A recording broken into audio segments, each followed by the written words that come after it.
Si vous ressentez une attraction inexplicable pour les civilisations anciennes, si vous expérimentez des déjà-vus dans des lieux sacrés, ou si vous faites des rêves récurrents d'un âge d'or que vous n'avez jamais vécu dans cette vie, alors votre âme essaie de vous dire quelque chose.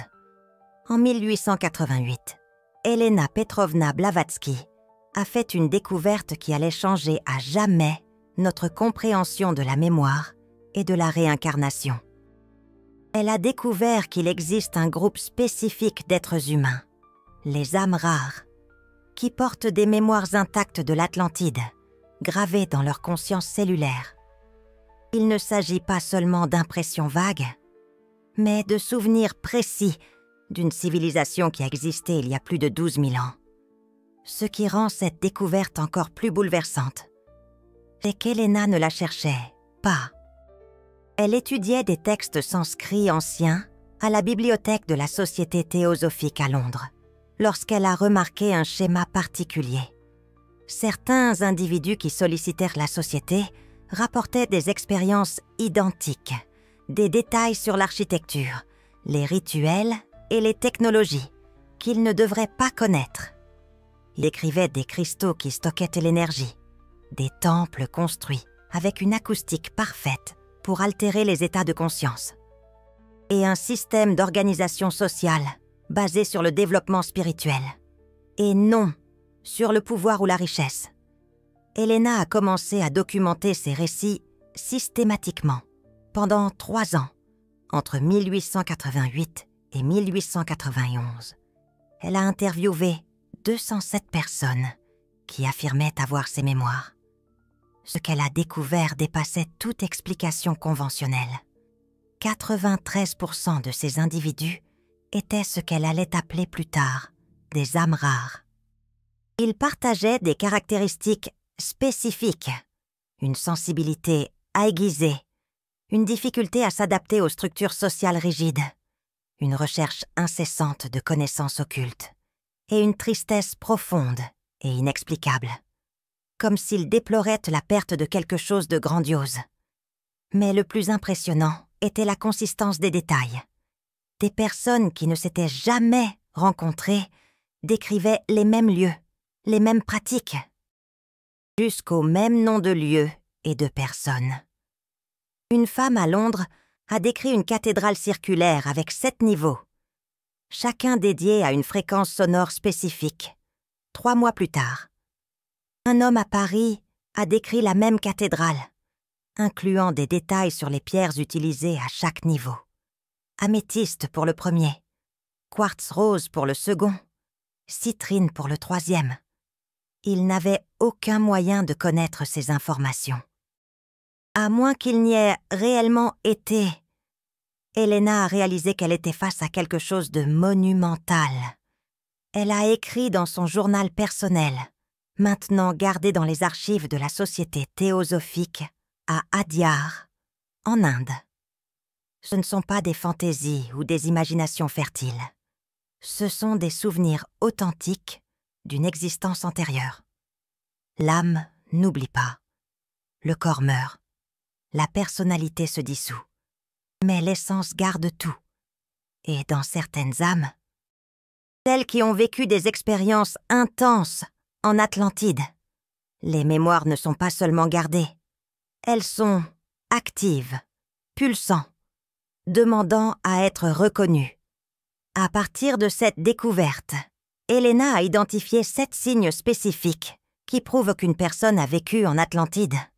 Ce ne sont pas des signes vagues ou généralistes qui pourraient s'appliquer à n'importe qui. Ce sont des marqueurs précis, basés sur 3 ans de recherche méticuleuse et d'entretien avec des centaines d'individus. Le premier signe est la mémoire cellulaire du cataclysme. Les âmes qui ont vécu en Atlantide portent dans le corps, et pas seulement dans l'esprit, la mémoire du cataclysme qui a détruit la civilisation. Cela se manifeste de façon spécifique. Peur irrationnelle de l'eau, spécialement de l'océan. Ce n'est pas seulement un inconfort commun, mais une anxiété profonde et viscérale quand on est près de grandes masses d'eau, ou l'opposé exact. Une attraction magnétique et inexplicable pour la mère, comme si elle appelait à retourner à la maison. Elena a documenté 62 cas de personnes qui décrivaient des cauchemars récurrents de vagues géantes, de tremblements de terre et de submersion. Une femme appelée Marguerite Dubois, interviewée en 1889, a rapporté avoir le même rêve depuis l'âge de 5 ans. Elle est dans un temple de marbre blanc, entourée de personnes vêtues de tuniques bleu foncé. Soudain, le sol commence à trembler. Elle court en direction d'une tour haute. Mais avant de l'atteindre, elle voit une vague immense se former à l'horizon. Elle se réveille toujours au moment où la vague est sur le point d'atteindre la ville, ce qui rend le cas de Marguerite particulièrement impressionnant. C'est qu'elle a décrit des détails architecturaux qui n'ont été découverts que des décennies plus tard. Elle a parlé de colonnes avec des inscriptions en spirale. Et en 1968, l'archéologue marin Robert Marks a trouvé des structures submergées aux Bahamas avec exactement ce schéma. Marguerite est morte en 1931. Elle n'a jamais su que ses mémoires n'ont été validées par l'archéologie moderne. Le deuxième signe est l'attraction pour la géométrie sacrée et les cristaux.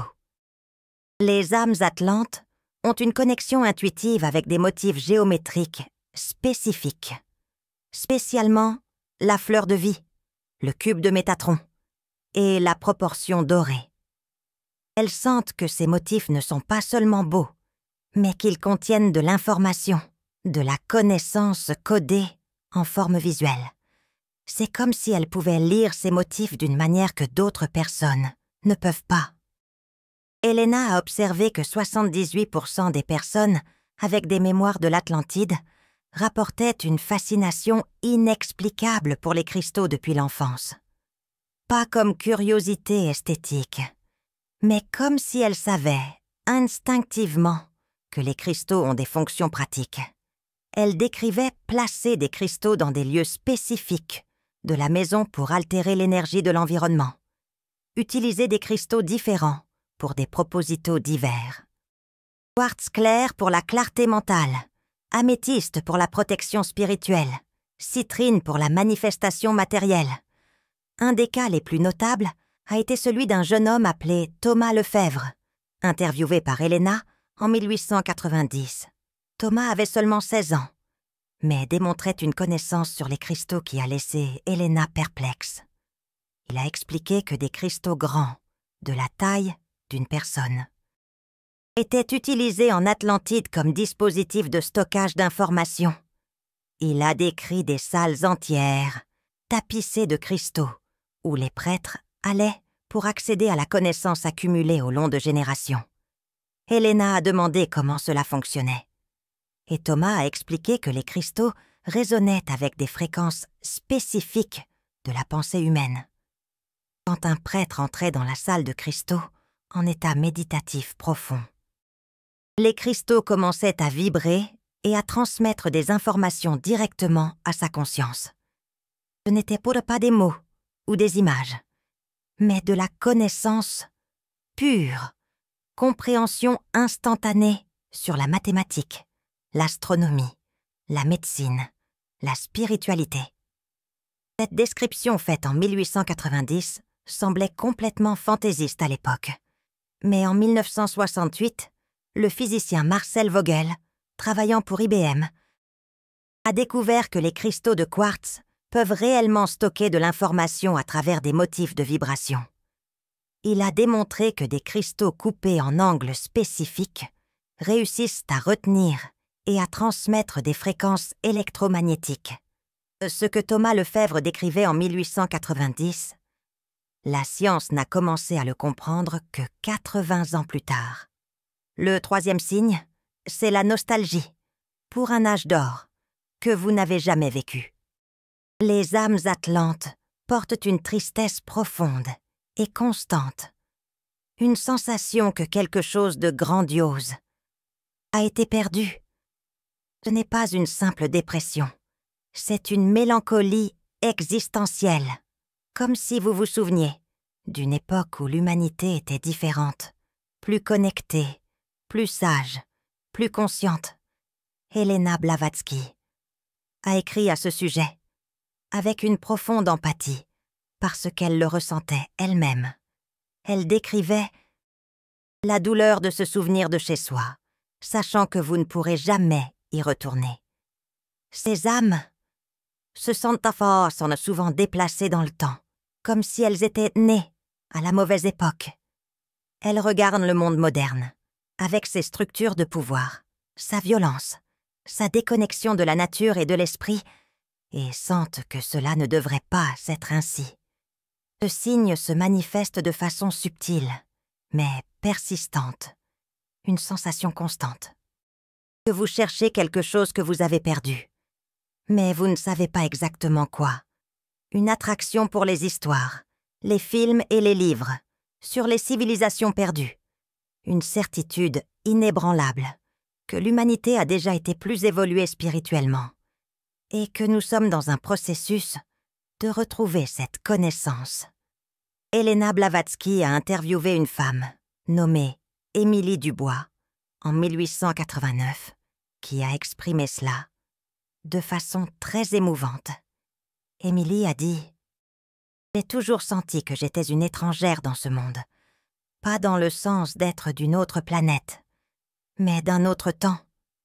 Je me souviens, non pas avec l'esprit, mais avec le cœur, d'un lieu où les gens vivaient différemment, où la valeur d'une personne n'était pas mesurée par ce qu'elle possédait, mais par ce qu'elle avait évolué spirituellement, où les temples étaient des lieux d'étude et de transformation, pas de contrôle et de dogme.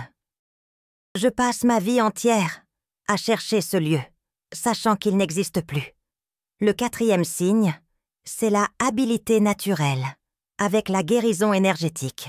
Les âmes atlantes découvrent souvent, dès leur plus jeune âge, qu'elles ont une capacité intuitive de percevoir et de manipuler. L'énergie subtile. Elles peuvent sentir quand quelqu'un est malade avant que les symptômes physiques n'apparaissent. Elles posent les mains sur quelqu'un et sentent de la chaleur. Des picotements ou une sensation d'énergie qui circule.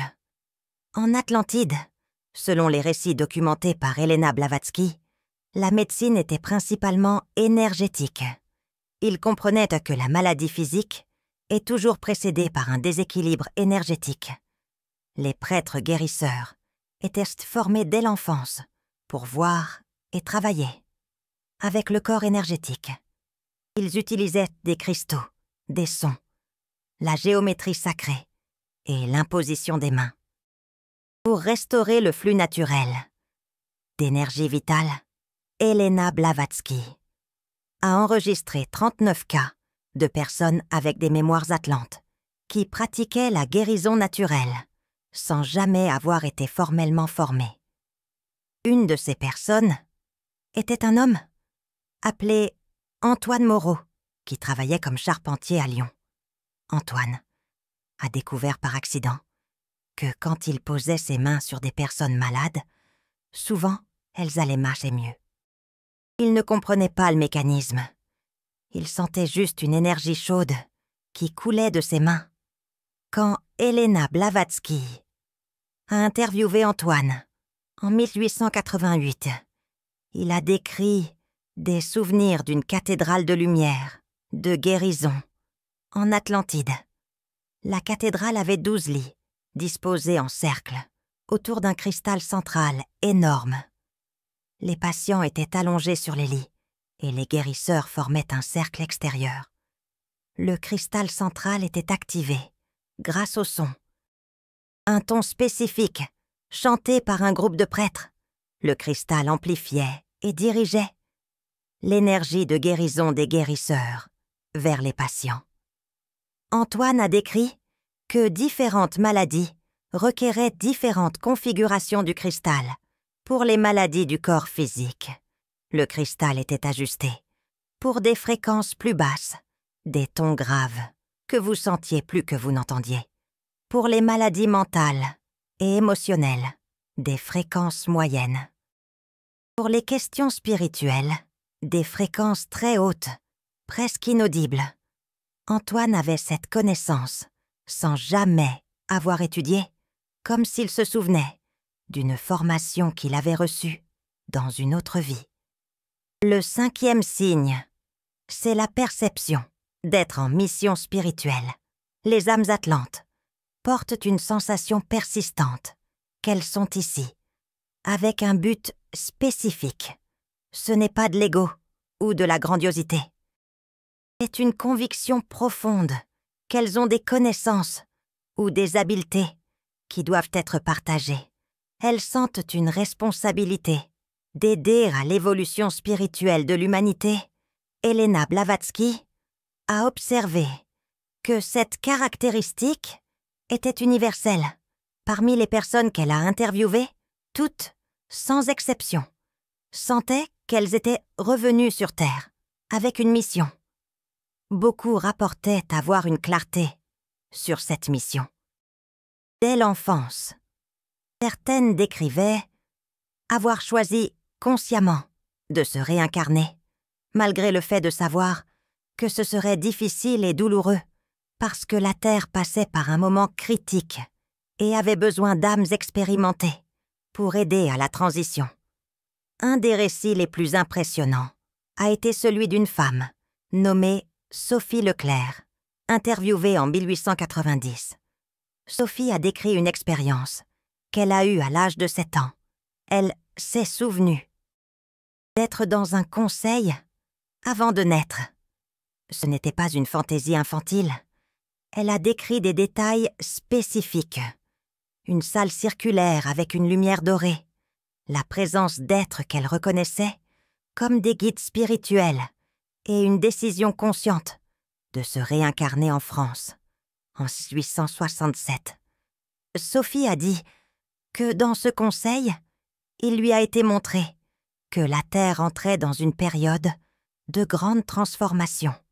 L'humanité avait oublié ses connaissances spirituelles et devenait de plus en plus matérialiste. Des âmes avec de l'expérience, dans des civilisations spirituelles antérieures, comme l'Atlantide, étaient nécessaires pour se réincarner et aider à réintroduire le savoir perdu. Sophie a senti, toute sa vie, qu'elle était ici pour faire quelque chose d'important, bien qu'elle ne sache pas exactement quoi pendant de nombreuses années. Elle est devenue institutrice et a développé des méthodes éducationnelles innovantes basées sur le développement de l'intuition et de la créativité. Chez les enfants, pas seulement la mémorisation, elle savait intuitivement que l'éducation en Atlantide était focalisée sur le développement des capacités latentes de la conscience humaine et a tenté de répliquer cela dans le contexte victorien, évidemment avec des limitations. Le 6e signe, c'est la connaissance intuitive. Sur l'astronomie et les cycles cosmiques, les âmes atlantes ont souvent une compréhension naturelle sur comment les mouvements célestes affectent la conscience humaine et les événements terrestres. Elles savent, sans avoir étudié, que les éclipses sont des portails énergétiques, que certaines configurations planétaires facilitent l'éveil spirituel, que la Terre passe par des cycles d'expansion et de contraction de la conscience. Elena Blavatsky a été particulièrement fascinée par cet aspect parce qu'elle-même avait cette connaissance intuitive. Elle a décrit dans La doctrine secrète que l'Atlantide avait des observatoires astronomiques sophistiqués, non pas pour prédire des événements physiques, mais pour comprendre les flux d'énergie cosmique et comment travailler avec eux. Un homme du nom de Gaspard Lemaire, interviewé par Elena Blavatsky en 1889, décrivait des souvenirs vivaces d'avoir été un prêtre astronome en Atlantide. Il travaillait dans une haute tour, observant le ciel nocturne, mais pas avec des télescopes. Il disait qu'ils utilisaient des cristaux taillés de manière spécifique qui amplifiait la vision et permettait de voir non seulement les planètes physiques, mais aussi leurs champs énergétiques. Gaspard décrivait qu'en Atlantide, il savait que le système solaire entier est un organisme vivant et conscient. Chaque planète émet une fréquence spécifique qui affecte la conscience humaine de différentes manières. Ils avaient créé des calendriers complexes, non seulement basés sur les mouvements planétaires, mais sur la façon dont ces fréquences se combinaient à différentes époques de l'année. Ils mentionnaient spécifiquement qu'ils prêtaient une attention particulière à ce qu'ils appelaient le grand alignement. Quand plusieurs planètes s'alignaient d'une manière spécifique, créant une porte énergétique qui permettait à l'humanité de faire des sauts quantiques dans l'évolution spirituelle. Gaspard disait que ces portes s'ouvrent approximativement tous les 2000 ans et que l'humanité s'approchait d'une nouvelle porte. Quand Helena Blavatsky interviewa Gaspard en 1889, il prévoyait que la prochaine grande porte s'ouvrirait vers l'an 2000. Il décrivait des signes spécifiques qui accompagneraient en cette ouverture. Une augmentation dramatique de personnes se réveillant spirituellement, des technologies qui connecteraient le monde entier instantanément, et un effondrement de structures vieilles qui ne servent plus à l'évolution humaine. Avec le recul, Gaspard décrivait avec précision le début du XXIe siècle. Le 7e et dernier signe est la capacité d'accéder à des états altérés de conscience facilement. Les âmes atlantes ont une facilité naturelle pour entrer dans des états méditatifs profonds, expérimenter des visions ou accéder à des informations à travers des rêves. Ce n'est pas le résultat d'un entraînement extensif. Ça arrive spontanément dès le plus jeune âge. En Atlantide, selon les récits collectés par Helena Blavatsky, altérer l'état de conscience était considéré comme aussi naturel qu'aller marcher ou respirer. Les enfants étaient enseignés dès le plus jeune âge à naviguer entre différents niveaux de perception. Les cathédrales de lumière avaient des salles spécifiques conçues pour faciliter ces états, utilisant l'architecture, le son, la lumière et les champs énergétiques des cristaux. Helena Blavatsky interviewa 54 personnes qui décrivaient avoir des expériences spontanées d'états altérés depuis l'enfance. Une de ces personnes était une jeune femme du nom de Juliette Moreau, interviewée en 1891. Juliette rapportait que depuis l'âge de 4 ans, elle avait des expériences de sortie du corps pendant la nuit. Elle décrivait se réveiller, mais pas dans son corps physique. Elle flottait au-dessus du lit et pouvait se déplacer dans la maison, simplement avec l'intention. Initialement, cela l'effrayait. Mais avec le temps, elle apprit à le contrôler. À 10 ans, elle découvrit qu'elle pouvait voyager vers des lieux distants. Elle visitait des bibliothèques et lisait des livres qui n'existaient pas physiquement. Elle rencontrait des personnes qui voyageaient aussi de cette manière. Quand Helena Blavatsky demanda si Juliette se souvenait de ses habiletés de l'Atlantide, elle dit que oui. Elle décrivait qu'en Atlantide, voyager consciemment hors du corps était une habileté commune chez les prêtres.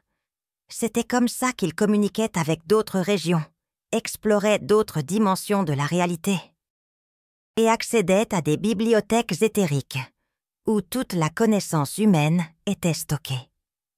Juliette mentionnait spécifiquement la bibliothèque de cristal, un lieu non physique où les registres de toute civilisation atlante étaient préservés.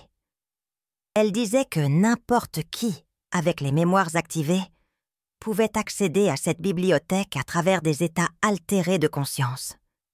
Ce n'est pas de la fiction ou de l'imagination.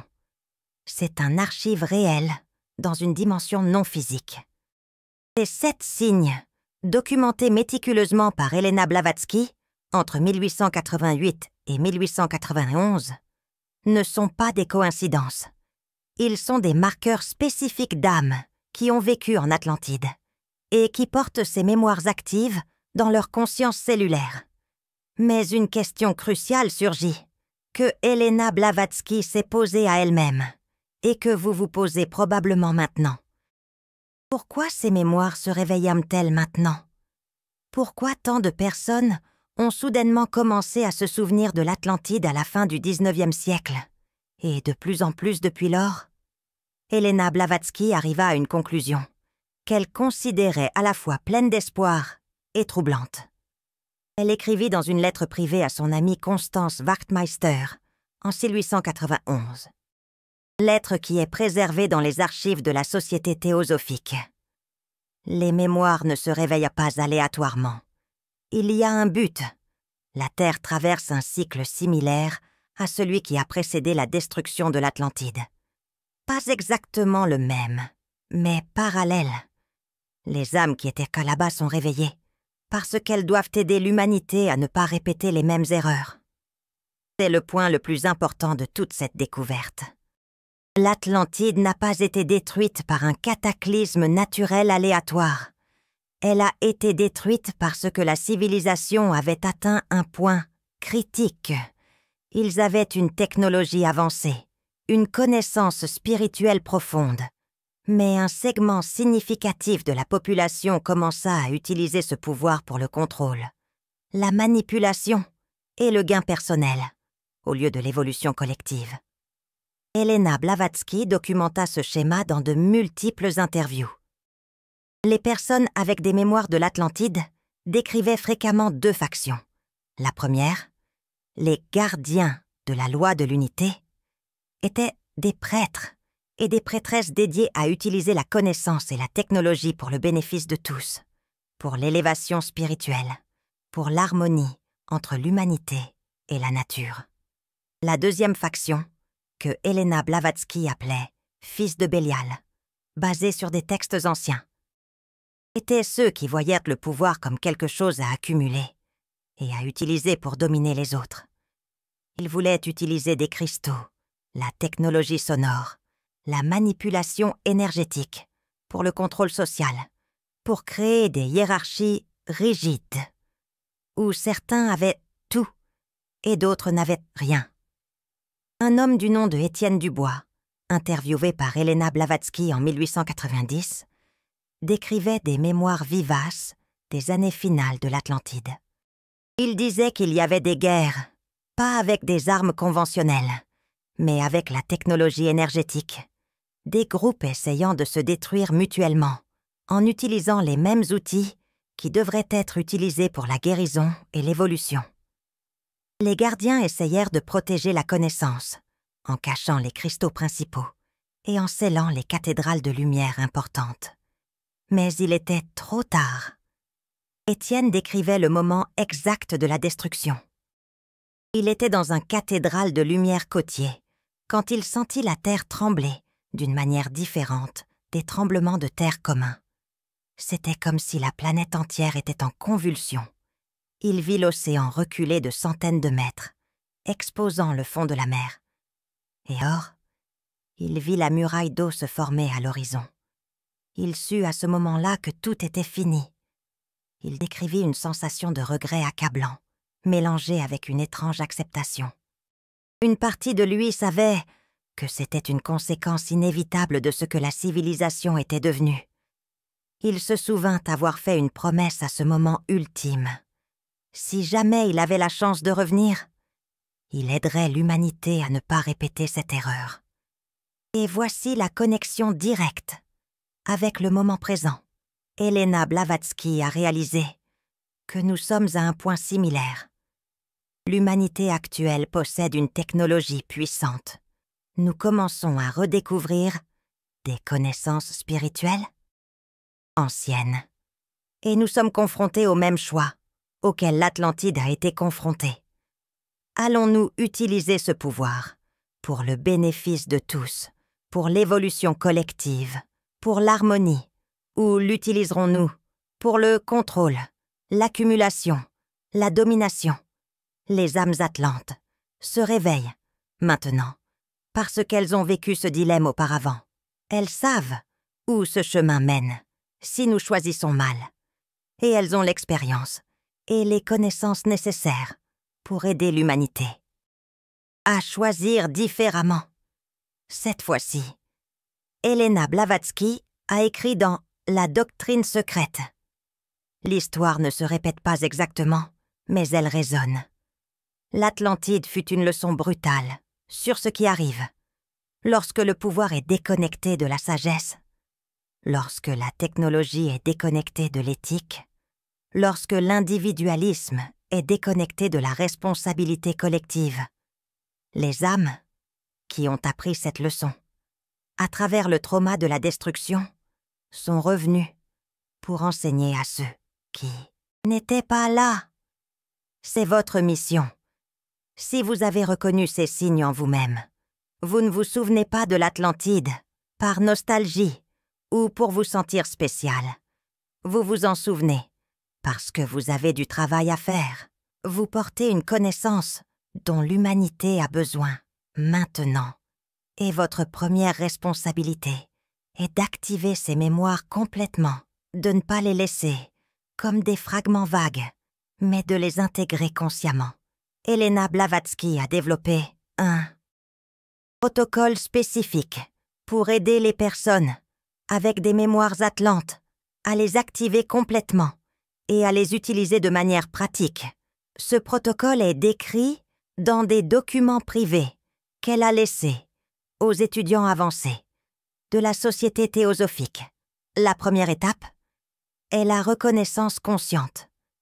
Cessez d'ignorer ou de rationaliser ses mémoires et ses sentiments. Si vous vous êtes reconnu dans un ou plusieurs des 7 signes, acceptez cela consciemment. Dites à voix haute. Je porte des mémoires de l'Atlantide. J'y étais. Je suis une âme rare, avec une mission spécifique dans cette vie. La deuxième étape est la méditation dirigée.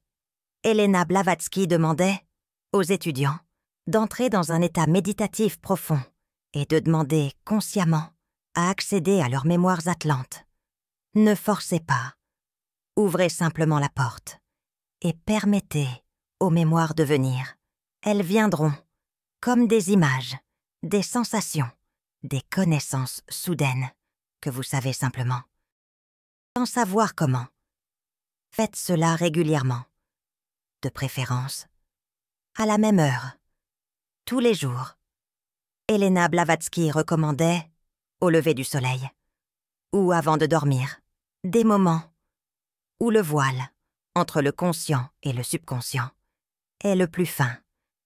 Tenez un journal et écrivez tout ce qui vient, même si cela paraît étrange ou n'a pas de sens immédiat.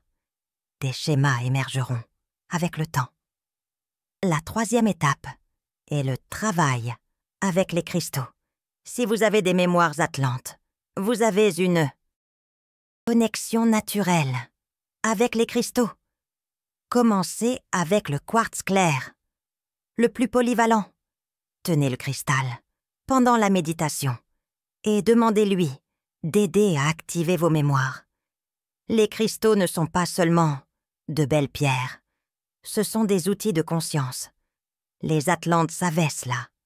Et cette partie de vous le sait encore. La quatrième étape est de rechercher la résonance. Trouvez d'autres âmes atlantes. Vous allez les reconnaître. Il y a une résonance spécifique, une sensation de connaître quelqu'un profondément, même en venant de le rencontrer. Elena Blavatsky a observé que lorsque des âmes atlantes se rencontrent, les mémoires des deux s'amplifient. C'est comme si elles se souvenaient ensemble, réactivant des circuits neuronaux et énergétiques qui étaient endormis. La cinquième étape est de servir. C'est la partie la plus importante. Les mémoires atlantes n'ont pas été activées pour votre bénéfice personnel. Elles ont été activées parce que vous avez un rôle spécifique à jouer pour aider l'humanité. Dans ce moment de transition, ce rôle peut être grand ou petit, public ou privé, peu importe. Ce qui importe, c'est que vous utilisiez vos connaissances et vos compétences pour servir l'évolution collective. Helena Blavatsky a été très claire à ce sujet. Elle a vu des personnes avec des mémoires atlantes qui sont devenues obsédées par elles-mêmes, par leur vie passée, par le fait de se sentir spéciales. Ces personnes ont gaspillé. Leurs incarnations, les mémoires, sont des outils, pas des trophées.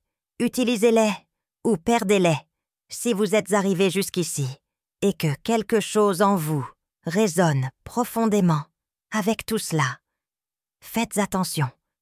Votre âme essaie de vous dire quelque chose.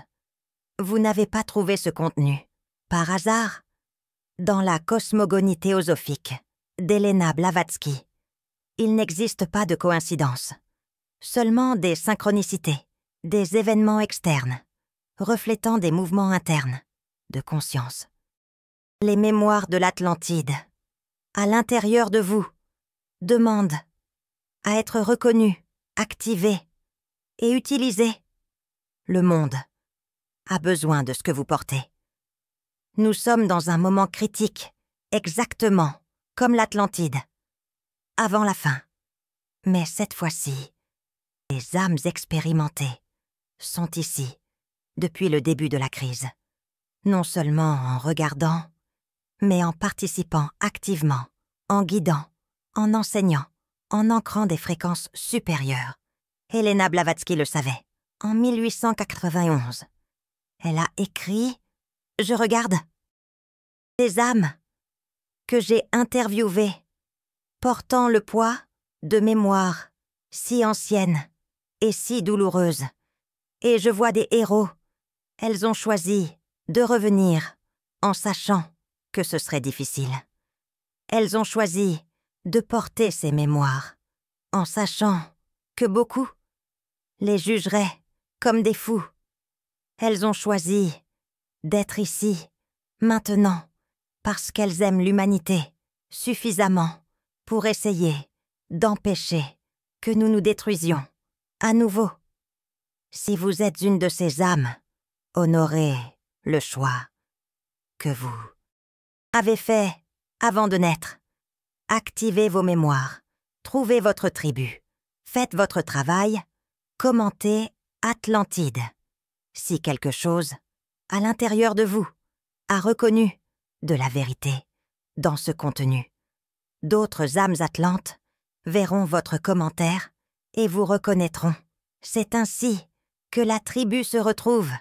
Et si ce contenu a aidé à activer quelque chose d'important en vous, envisagez de soutenir la chaîne avec Super Thanks, ce travail de sauvetage et de partage de connaissances. Occulte nécessite une recherche exhaustive et un dévouement total. Votre soutien nous permet de continuer à apporter ces révélations que vous ne trouverez nulle part ailleurs.